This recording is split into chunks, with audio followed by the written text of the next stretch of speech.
People's Radio United.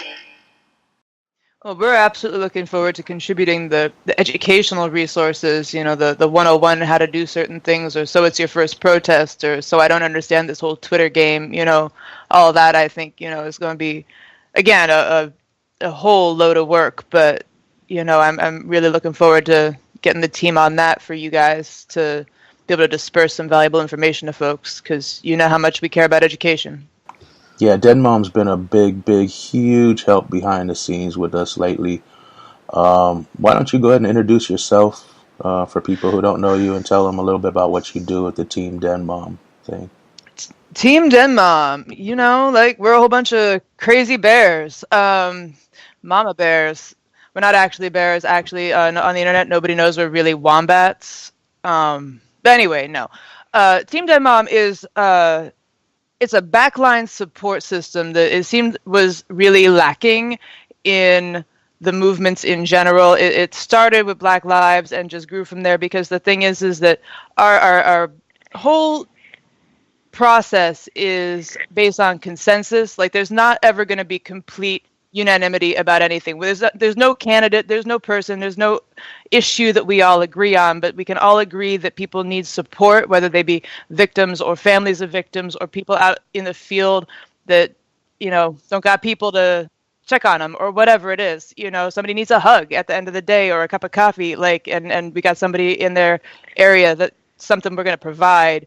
If they're getting harassed, we'll help them to deal with that. If they don't understand how to do something, we'll help them get hooked up with the tech or the intel that they need. The whole point is that there's a lot of people out there feeling isolated and alienated, and that's death, That's death to a person, that's death to the movement. And there's intersectionality of how can I put this? Of interests. The goals of social justice at their very core of human rights are essentially the same. And yes, there's a lot of debate as to how it should be executed. There's a lot of debate about tactics. There's a lot of debate about where the priorities lie and who comes first and all of that. But, when you can just sit down and agree that people are people and people need to be respected, people need to have the freedom to be themselves and do what they need to do in life, want to do in life, be who they are in life, then that's where we come in. Because me and mine, we like to sit there and say, all right, you're a person, we're a person.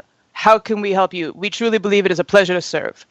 And so sometimes, in the course of a show like this, I might speak from the values of the team. But right now, I'm looking forward to kicking my shoes off and just ranting and raving about some issues for a change, because we try to be very well behaved. We are a high road type of crew, but that does not mean we are immune to having opinions. Yeah, that's awesome. Do you want to go into what you guys were doing at the Women's March real quick, or you want to? Oh, sure, I can talk about that for a little bit. This is a little bit of a new thing that we're trying to kick off. We're creating some educational resources to see if we can't make this something that is a teachable, shareable buddy system platform. Everybody who's been out anywhere is probably familiar with the notion of legal observers, where we're talking about lawyers and law students and things like that are going to go out and make sure that the law as such is being upheld, and if arrests are made, things like that they're observing what's going on according to the tenets of the law. Now, that's one side of things, and that's important.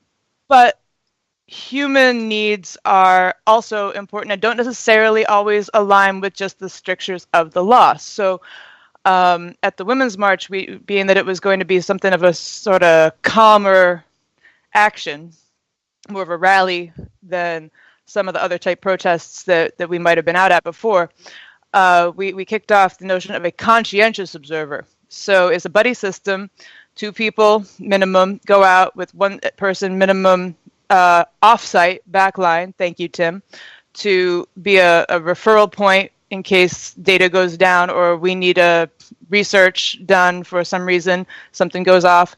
And the notion is to see to it that people are there to observe what's going on, to make certain that if something appears to be about to go down, that people have information about that it gets out onto the network so that people can be safe. We also made sure to put out a lot of resources prior to and during that action so that people who have not necessarily been out before are not necessarily familiar with the protocols of how to survive a protest. So we're there with resources and pamphleture and what have you to educate folks that wish to be educated. We are there with medical supplies in case somebody, I mean, it could be anything from a terrible run-in to a paper cut, but we want to be ready to help those who need help by whatever means we're able to provide. And that includes also staying through to the very end of that event to make certain that people actually manage to disperse peacefully and to get home, because a lot of people make plans how to get someplace, don't necessarily make plans how they're going to get out of that spot. So there's a whole process, a whole gear list, a whole everything that's going into the planning of how this can be a teachable, expandable system, but it seemed very successful. We were able to navigate the event very smoothly. We dealt with people who were there in attendance as protesters. We were dealing occasionally with police, asking questions, inquiring as to what had gone down in a certain spot that looked like it was about to kick off, but then didn't. And, just trying to assess the temperature of the protests throughout the day. And it seemed to give a sense of validity, being a part of but separate from the event per se. I don't know if that exactly makes sense. Like I say, this is a work in progress, but we're very pleased with how that went, and we're going to be continuing that in some of the upcoming marches in, because there's just so many, right? March and April is like, yeah. I don't know when we're going to sleep, because there's a lot to do.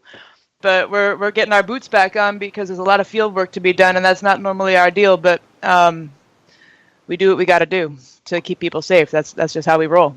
Yeah, you guys do an awesome job, and you're building it up the right way from, starting from the ground, working up, making sure there's no problems, and ironing out all the bugs as you go. Hey, Steve. Yeah. Did you get a response from Trump about the boxing match? No. Trump doesn't seem to want to step up to this. He's being a snowflake. I thought it was going to be a major pay-per-view event.